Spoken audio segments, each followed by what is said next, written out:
Yo， 好耐冇見，有冇掛住我呢？呢半年嚟咧 ，AI 寫曲已經進入咗一個全新嘅時代啦。佢嘅寫曲能力已經唔係淨係進步咗少少，而係令成個軟件開發嘅行業咧產生咗根本性嘅變化，甚至迫使行業內好多工作嘅流程咧都係需要被重新去定義啊！以我自己為例咧，上個月我一個人就做咗一套幾複雜、可以商用嘅自動化客服軟件 ，AI 寫咗大概99%嘅程式。而當中好大部分咧，我甚至唔需要做 code review， 直接使用就得啦。我嘅開發速度同埋能力咧，增加咗10倍或者以上，甚至去到一個以前我自己都想象唔到嘅程度。究竟而家 AI 寫曲已經發展到咩地步咧？你而家究竟點樣可以用 AI 去寫曲咧？應該用啲咩模型、咩軟件、咩工作流程？當中又有啲咩心得咧？今日呢條 YouTube 片，我會一一為你解答。準備好未咧？我哋開始啦！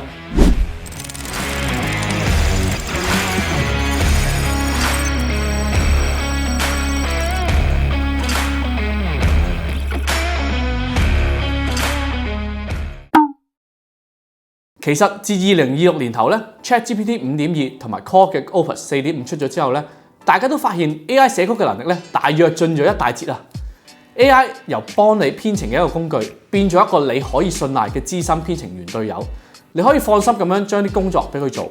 而慢慢咧，人們更加發現咧，只要你將啲 test case 都明確定義好咧，你甚至連 code review 都唔使做。因為如果第一次有啲地方寫得唔啱咧 ，AI 都可以不斷工作去修正程序，直到所有東西都滿意。當然啦，某啲情況你都係要較小心去檢查 AI 寫嘅 program。但係大部分時間咧，如果你知道自己係做緊啲乜嘢咧，你基本上咧係唔需要檢查 AI 寫嘅 program， 只要大概嚟睇下佢修改咗咩檔案同埋修改嘅 summary 就得啦。就好似你請咗一個資深 programmer 幫你做嘢，你只需要咧將一啲要求同佢講就可以啦。而且你可以同時開幾個 agent， 同一時間進行唔同嘅工作，等你嘅效率咧倍增。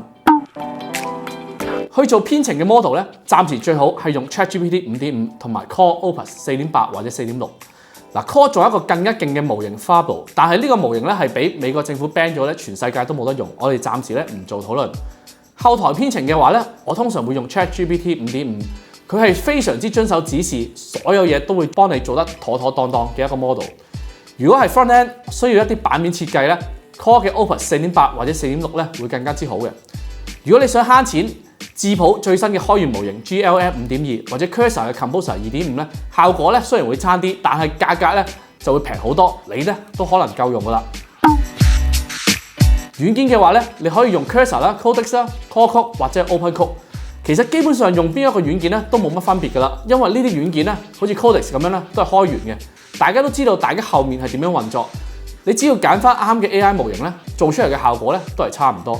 而且咧佢哋慢慢都傾向變做同一樣嘅使用界面，用法咧基本上一模一樣。我自己咧就會用 Cursor 去用 Claude 去做 front end 嘅開發，以及一啲手動上必須要改嘅程序。然之後咧就會用 Codex 嘅 ChatGPT 5.5去做後台嘅開發。由於 AI 開發得太準太快，喺軟件開發嘅行業咧，大家都喺度重新思考緊應該點樣可以有效咁樣利用 AI 去進行軟件開發。網上面各個 AI 嘅大神咧都各自有自己唔同嘅 workflow。有啲人咧會使用呢個 Git Retreat 同時進行好多 agent 進行開發啦。有啲人會專門一個agent 係寫曲，一個專門 review 嘅 agent 去進行一個聯合開發啦。有啲人咧甚至提倡 Loop Engineering， 唔需要再寫 prompt 啦，等 AI 自己寫 prompt， 自己去進行開發。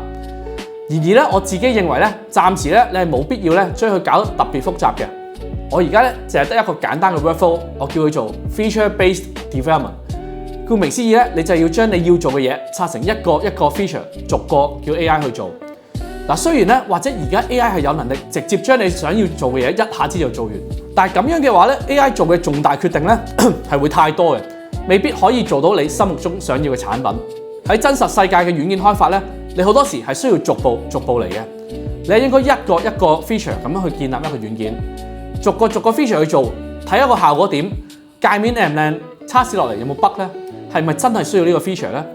如果一切都 OK， 你就可以用 GitHub 將佢儲存，然之後再叫 AI 去做下一個 feature。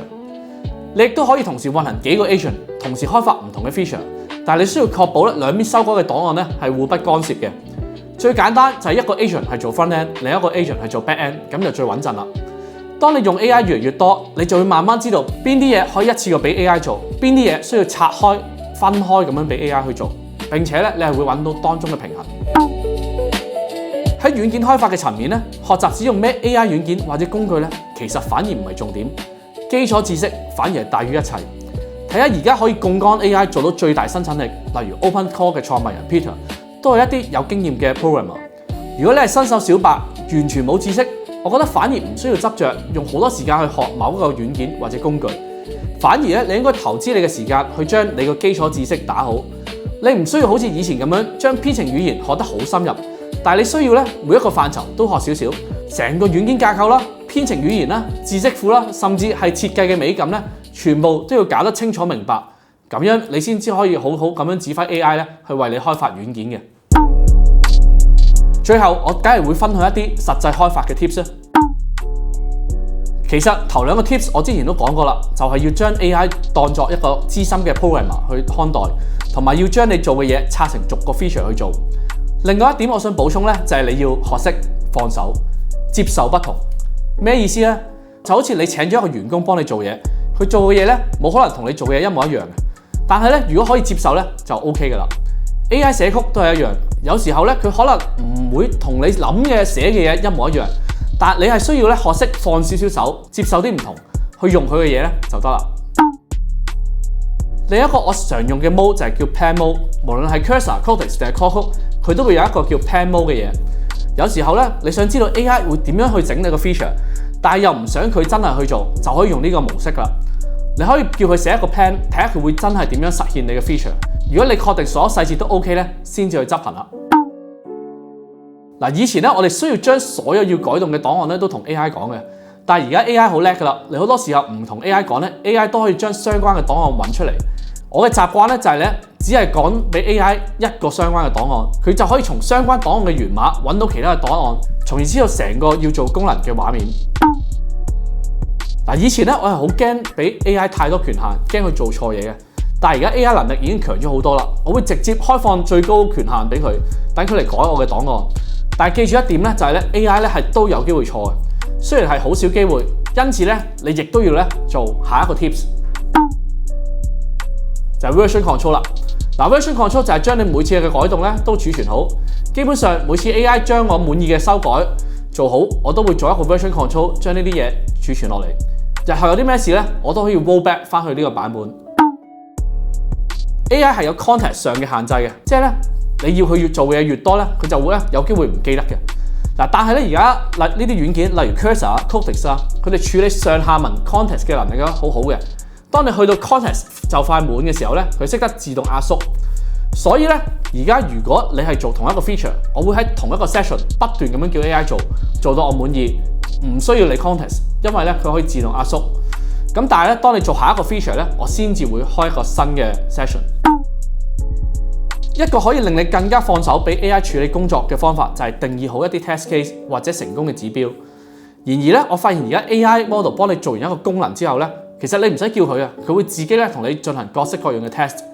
當然啦，有時候你需要俾更多嘅資料，例如用戶登入嘅資料等等咧，佢先可以更加好測試佢做嘅功能係咪真係有效冇 bug 嘅。咁俾 AI 一個良好嘅 test case 係你放手俾 AI 開發嘅關鍵啦。就係咁啦，呢半年嚟咧，我一直有用 AI 去開發，一直 keep 住 update 最新嘅技術發展。我同我一啲 programming 嘅朋友咧，已經用 AI 寫曲咧，都係非常之樂在其中嘅。我哋慢慢發現，原來自己配合 AI 喺軟件開發層面嘅上面咧，已經變到無所不能。咩軟件想要嘅嘢，基本上好快都可以做到出嚟。希望今日呢篇分享對你有用啦。最後記得 subscribe 我哋嘅 email list， 我哋有更多更精彩嘅教學，淨係會分享俾我哋嘅 email subscriber。有咩 comment 都可以留言討論。下次見啦，拜拜。